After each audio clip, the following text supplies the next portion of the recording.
is anything in the slab lab? I don't know, but we're going to find out together. I'm going to put a bobber on and then put a little red worm on and just kind of see if I can get anything. You don't see me, sorry. See if I can get anything to come up and bite. Dad and I have noticed over the last couple of days something a little bit different with the thousands and thousands of Gambusia that we have out here. Something's getting after them. Not only have we seen a decrease in numbers, but I have stood by these brush piles where I'm about to go and throw this little red worm and seen something run through these Gambusia. And I just want to know, like, what is it? Is it possible that it's just a small bass that survived? Is it possible that it's a bluegill? I don't know. So today we're going to go see. We're going to go find out. Let's go check it out and see. So that's the area where we've been seeing something run those Gambusia. Well, was that it right there? Maybe that was just a turtle, but you get the idea. That's where I'm going to be casting and just seeing if anything will take my little worm. That's what just took my worm right there. Would be right. What you and I have seen over the last few days, something running those Gambusia, on the money. It is. I'm about to show it to you. Ladies and gentlemen, would be a shell cracker. Literally, that's what took my worm. I knew there was something eating those Gambusia. That fish is small, but it is in excellent condition, and it's a beauty.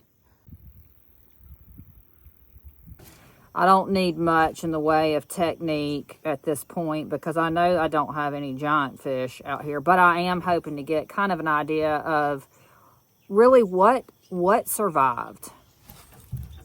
Like you're not. What survived the fish kill? I want to know.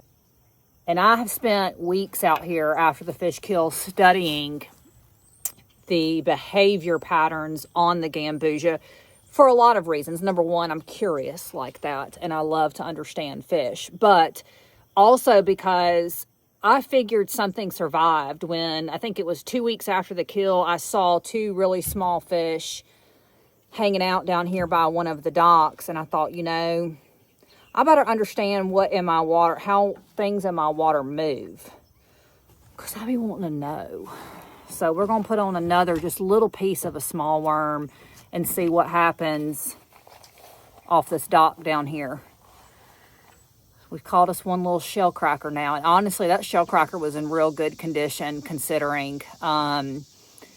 I was very pleased to see that. I can't tell y'all how difficult it's been to come out here for weeks on weeks on weeks and cast and not even get a nibble after what the last 7 years have looked like out here, which was just about, you know, every cast there was a fish or there was so much action in the water. It was palpable. You just knew there were giant fish everywhere, and it's been a totally different air out here. So being able to come out here and even catch, you know, a shell cracker that's that big, I love it. I'm here for it. And I'm going to see what else we've got going on out here. So let's go put a worm on a hook and see what else we can find.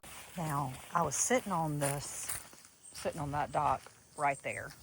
And you see where that tree limb is right there? A whole bunch of Gambusia just spooked. So we need the grass cut out here. But anyway, I'm going to try and drop my little worm in.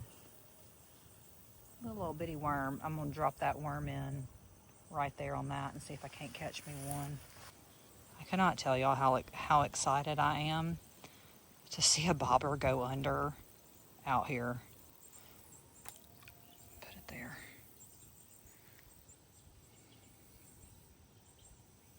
Sometimes I feel like catching really small fish is harder than... Oh, did you see it? Did you see it? Take it, take it, take it. I was about to say, oh, something's on it, something's on it. Hang on, hang on, hang on. Go ahead, go ahead. I slung him up into the tree. Worst video ever made by Sarah. And look at there. It is another shell cracker. This is wild. So wild. It's crazy to me that this is what survived the events out here at the Slab Lab. Look how beautiful that shellcracker is. Gorgeous fish. I want y'all to see what I see. Look at all those Gambusia. That's a whole mess of them right there. They are living their best life. That is a lot of Gambusia. I'll pull it back so you can see. I hope y'all can see this. All right, we're gonna try again. I'm sorry for the video. We've got like a, I don't know, 20-mile-per-hour north wind out here.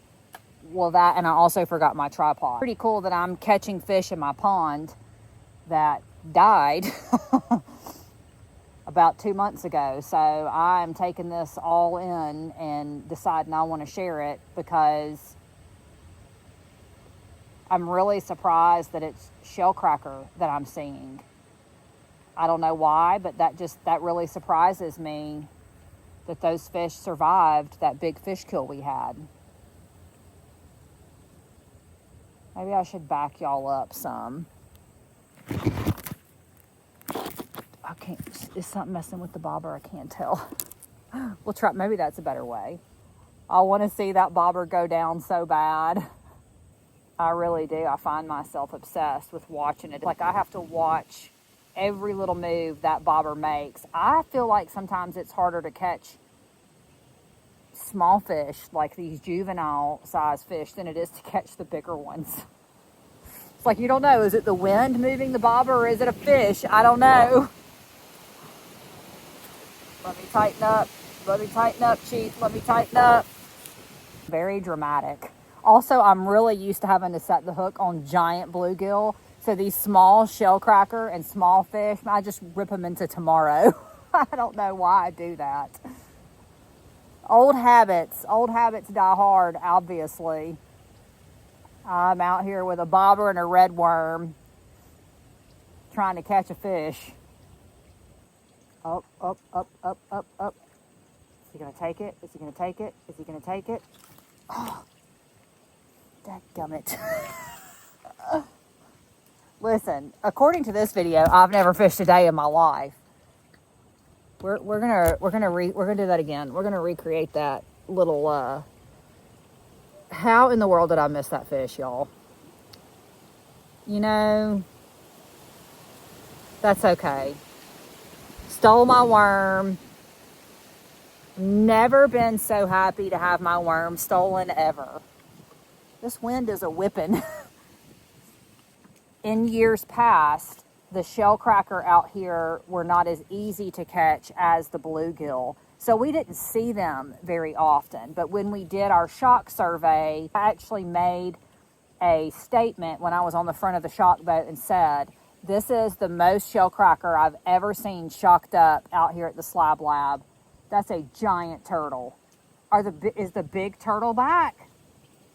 Anyway, that is the most shellcracker I've ever seen shocked up. There was just shellcracker everywhere. We had all kinds of size classes with those shellcrackers, so it was really cool. I've shocked up more shellcracker in various size classes than any other shock prior to today. So, a giant mouthgate. Yeah, a whole lot of Gambusia.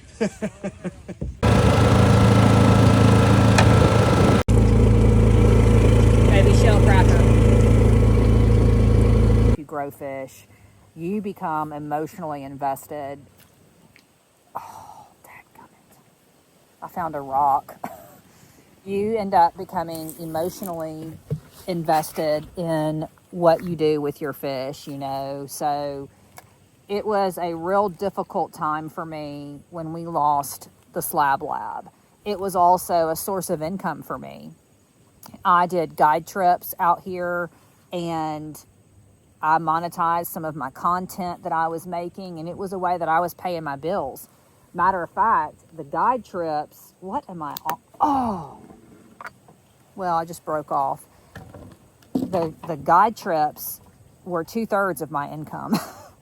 So it was a loss on so many levels. We've got to walk all the way back to the truck to get another hook. So we're going to go do that.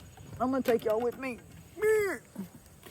So it was a really difficult loss, not just emotionally, but financially as well. We'll set you right there for just a second. So, you know, me rambling and carrying on. What is this? Backpack. Okay, here we go. If you're keeping score, so far I've caught 2 shellcracker. I've missed 2 fish. And I've been in 3 different locations out at the Slab Lab. So I'm counting all of that as a win. I'm counting it as a wind. Because that's what we've gotten dealt today, is a good amount of wind out here. The audio on this is going to be as bad as the filming. You will never meet anybody that will work as hard to catch a 3-inch fish as me today, right now, in this moment. And I mean that.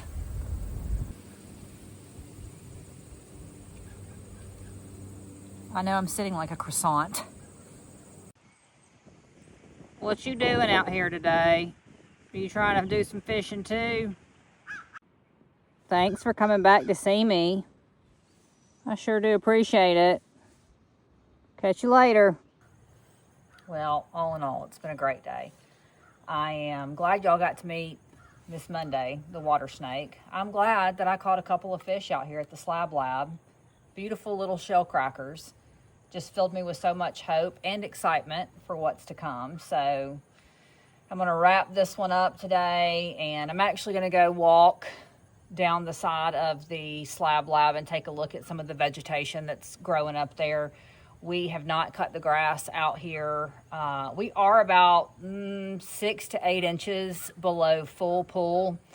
We got a little bit of rain in the day before yesterday, but it wasn't enough to do anything. So Dad and I are keeping an eye on that. We do have a well that we can turn on if we get a little bit lower.